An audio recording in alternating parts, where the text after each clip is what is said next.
Hello dear student, তো আজকে আমি এই ভিডিওতে তোমাদের প্লাস অঙ্ক শেখাবো। ঠিক আছে, তো তোমরা ভিডিওটি প্রথম থেকে শেষ পর্যন্ত দেখবে। প্রথমত দেখো বন্ধু স্টুডেন্ট, আমরা কীভাবে প্লাস অঙ্ক করব। যেমন মনে করো যে কোনো দুইটা সংখ্যা নিলাম, মনে করো 3+2, তাহলে এটাকে আমরা কীভাবে প্লাস করব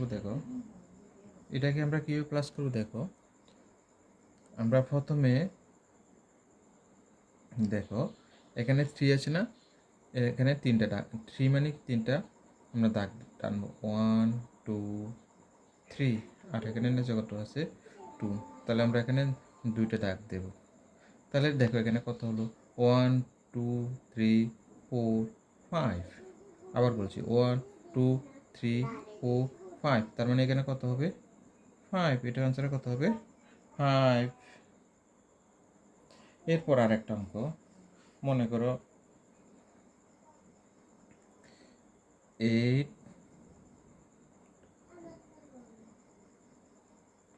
প্লাস 3, তাহলে এটা আমরা কীভাবে করব।